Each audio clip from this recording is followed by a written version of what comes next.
Hamas और अल-फतह ने Beijing में अपने तकसीम को ख़त्म करने के माहे पर दस्तखत किए हैं, और ये माहा क्यों अहमियत रखता है, ये सब जानिए इस वीडियो में। चीन ने कहा है कि हरीफों हमास और फतह समेत फ़लस्तीनी धड़ों ने बीजिंग में तकसीम के खात्मे और फ़लस्तीनी इत्तेहाद को मजबूत बनाने के माहे पर दस्तखत किए हैं। ये ऐलान इतवार से शुरू होने वाले 14 फ़लस्तीनी धड़ों पर मुश्तमल चीन की मेज़बानी में होने वाले मफ़ाहमती बातचीत के बाद किया गया। चीन के वज़ारत ख़ारजा के मुताबिक, जो इसराइल की जानिब से गजा में जेनोसाइड के बाद सामने आए हैं, और बीजिंग ने खुद को तनाज़ा में एक मुमकिन अमन दलाल के तौर पर पेश करने की कोशिश की है। चीनी वज़ीर ख़ारजा वांग यी ने कहा कि यह मुआहदा तमाम 14 धड़ों के अजीम मफ़ाहमत और इत्तेहाद के लिए वक़्फ़ है। वांग यी ने कहा कि इसका बुनियादी नतीजा ये है कि PLO, जो कि फ़लस्तीन लिबरेशन ऑर्गेनाइजेशन है, तमाम फ़लस्तीनी अवाम की आवाज़ जायज़ नुमाइंदा है। उन्होंने मज़ीद कहा कि गजा जंग के बाद की हुक्मरानी और एक आर्जी कौमी मफ़ाहमती हुकूमत के क़याम पर एक मुआहदा तय पाया गया है। ये बातचीत उस वक्त मुनक्कद की गई जब 7 अक्टूबर के बाद हमास को ख़त्म करने के इसराइल के बार आज़म के बाद फ़लस्तीनी इलाकों की मुस्तकिल की हुक्मरानी सवालिया निशान है।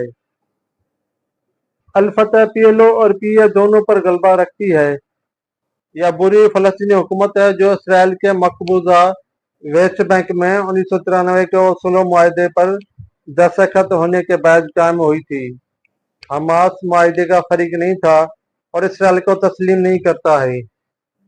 फ़लस्तीनी नेशनल इनिशिएटिव के सदर मुस्तफ़ा बरगोती, जो बीजिंग मुज़ाकरात में थे, उन्होंने कहा कि तमाम फ़रीक़ैन ने इस बात पर इत्तेफ़ाक़ किया है कि उन्हें PLO में शामिल होना चाहिए, और ये तंजीम फ़लस्तीनियों की आवाज़ जायज़ नुमाइंदा है।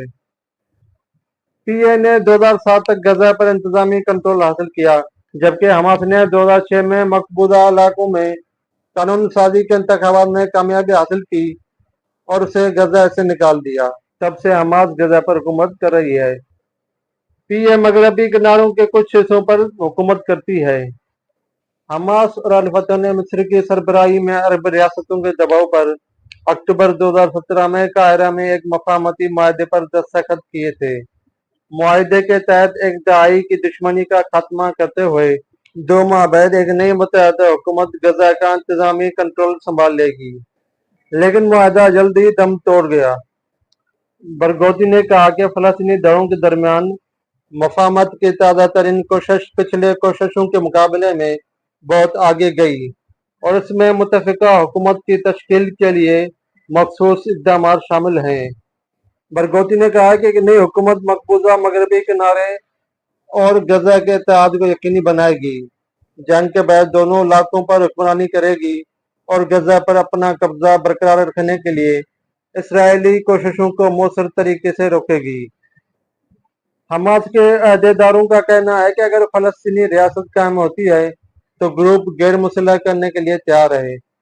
इससे कोई भी अहम चीज़ निकलने का इम्कान नहीं है। खासतौर पर अब तक की सबसे बड़ी रुकावट फ़लस्तीनी अथॉरिटी के सदर और अल-फतह रहनुमा महमूद अब्बास इक़्तिदार पर अपनी जारदारी को किसी भी तरह से दस्तबरदार होने से कतई हिचकिचाहट का शिकार हैं। उन्होंने कहा कि हमास PLO की मुखालिफ नहीं है, बल्कि उसने तंजीम में मुनसिफाना नुमाइंदगी का मुतालबा किया है। अब्बास ये फराहम करने में हिचकिचा रहे हैं क्योंकि इसका मतलब ये होगा कि अल-फतह अपने कंट्रोल के आखिरी फ़लस्तीनी सियासी इदारे पर अपना तसल्लुत खो देगी। बीजिंग में मंगल को एक न्यूज़ कॉन्फ्रेंस में हमास के वफद के नुमाइंदे मूसा अबू मरज़ूक ने कहा कि वो मफ़ाहमत के कोर्स को मुकम्मल करने के लिए एक मुआहदे पर पहुंच गए हैं। हम एक तारीखी मोड़ पर हैं, हमारे लोग जद्दोजहद के कोशिशों में उभर रहे हैं। हमास के पॉलिटिकल ब्यूरो के रुकन हसाम मदरान ने कहा कि मुलाकात के दौरान एक मुत्तफ़िका हुकूमत की तश्कील की जानिब एक कदम पर उसूली तौर पर इत्तफ़ाक़ किया गया। फ़लस्तीनी धड़ों की मंजूरी से गजा और वेस्ट बैंक में फ़लस्तीनियों के मामलात को मुनज़्ज़म करने के लिए तामीर नो और बाद के मरहले में इंतख़ाबात के लिए माहौल भी तैयार करें।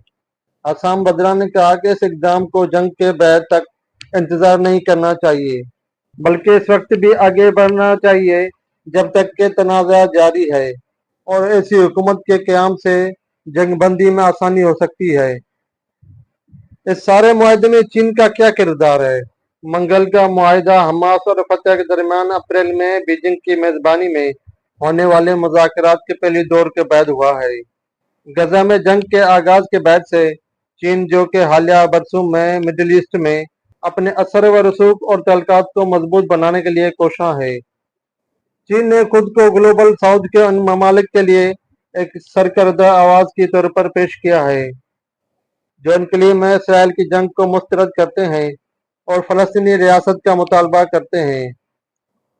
चीन के शी जिनपिंग ने गजा में जंग पर अमन कॉन्फ्रेंस और इंसाफ का मुतालबा किया। चीनी रहनुमा शी जिनपिंग ने मई में अरब ममालिक के रहनुमाओं से मुलाकातों के दौरान एक बैनुल अक़वामी अमन कॉन्फ्रेंस का मुतालबा किया और सफारतकारों और हकाम से मुलाकात के लिए एक खुसूसी एजेंसी को मिडिल ईस्ट भेजा था। चीन ने गुज़श्ता माह में भी बहुत से लोगों को हैरान कर दिया था जब उसने दरीना हरीफों सऊदी अरब और ईरान के दरमियान हम आहंगी का किरदार अदा किया था। लेकिन मुबसरीन ने इस खित्ते में बीजिंग के जगराफियाई और सियासी असर रसूख पर सवाल उठाया है, जहां अमेरिका तवील अरसे से गालिब ताकत रहा है। इन कोशिशों को वसी पैमाने पर बीजिंग की जानिब से अमेरिका से दुनिया के लिए एक मुख्तलिफ विजन के साथ एक जियोपॉलिटिकल हैवीवेट के तौर पर खुद को पोजीशन में लाने के दबाव के एक हिस्से के तौर पर देखा गया है। चीन इस ख्याल को फरोग दे रहा है कि वो नामुमकिन काम कर रहा है, उन मुखालिफ फरीकों को इकट्ठा कर रहा है। यूएसए महकमा खारजा के तर्जमान मैथ्यू मिलर ने एक प्रेस ब्रीफिंग में हमास का खास तौर पर जिक्र करते हुए कहा कि जब तनाज़ा के इख्तिताम पर गजा की हुक्मरानी की बात आती है तो वहाँ दहशतगर्द तंजीम का कोई किरदार नहीं सकता, और कहा कि इस मुआहदे का किसी भी तरह से जंग बंदी तक पहुँचने के लिए जारी बातचीत पर असर पड़ेगा, और यह कि अमेरिका जंग के बाद फलस्तीनी अथॉरिटी एक मुत्तहदा गजा और मगरबी किनारे वेस्ट बैंक पर हुकूमत करना चाहता है। मैथ्यू मिलर ने कहा कि लेकिन नहीं, हम हमास के लिए किसी किरदार की हिमायत नहीं करते। मंगल को उस माहदे पर दस्तखत किए गए जब इसराइली वज़ीर-ए-आज़म बेंजामिन नेतन्याहू दौरे पर अमेरिका में हैं, जिसमें उसने आला अमेरिकी हुकाम से मुलाकात की और कांग्रेस से खिताब किया। तज्ज़ियाकारों का कहना है कि इसराइल माहदे को पटरी से उतारने की कोशिश कर सकता है। फलस्तीनी धड़ों ने मंगल को कौमी इत्तेहाद के माहदे पर दस्तखत किए, जिससे उम्मीद और शक पैदा हुआ कि हरीफ तहरीकें अपने नजरियाती इख्तलाफात और तल्ख तारीख को हल करके इसराइल के कब्जे के खात्मे के लिए लॉबिंग कर सकती हैं। इस माहदे पर चीन के दारुल हुकूमत बीजिंग में 3 दिन की गहरी बातचीत के बाद दस्तखत किए गए, जिसने जंग के बाद गजा पर कंट्रोल संभालने और खुद इरादियत की मुश्तरका जदोजहद को आगे बढ़ाने के लिए एक अबूरी कौमी मफाहमत हुकूमत की बुनियाद रखी। इसके बावजूद फतह और हमास के दरमियान मफाहमत की मुतअद्दिद साबिका कोशिशें नाकाम होने के बाद इस पेशरफ्त ने शुकूक व शुबहात को जन्म दिया है। कतर में मिडिल ईस्ट कौंसिल बराए आलमी उमूर के थिंक टैंक के इसराइल फलस्तीन के माहिर उमर रहमान ने कहा है कि मुझे उम्मीद है कि यह मुआहदा कायम रहेगा। गजा और वेस्ट बैंक में सियाक व सबा के पेश नज़र इसकी कामयाबी के लिए दबाव है। मेरे ख्याल में तमाम फरीक़े जानते हैं कि ऐसा होने की ज़रूरत है। उमर रहमान ने गजा में जंग की वजह से पैदा होने वाले अजलत और मकबूजा वेस्ट बैंक में आबादकारों के तशद्दुद और ज़मीनों पर कब्जे में इजाफे का हवाला देते हुए कहा, खूनी तारीख के बावजूद दोनों फरीकों ने बीजिंग माहदे पर दस्तखत करने के लिए 12 छोटे दरों में शमूलियत इख्तियार की, जिसका मकसद बिलाखिर इसराइल के ज़ेर कब्जा मशरकी यरूशलेम, वसी तर मगरबी किनारे और गजा पर एक फलस्तीनी रियासत की तश्कील करना है। उमर रहमान ने कहा, पिछले मसालियाती मुआहदे टूट चुके हैं, जबकि इसका कामयाब होना जरूरी है।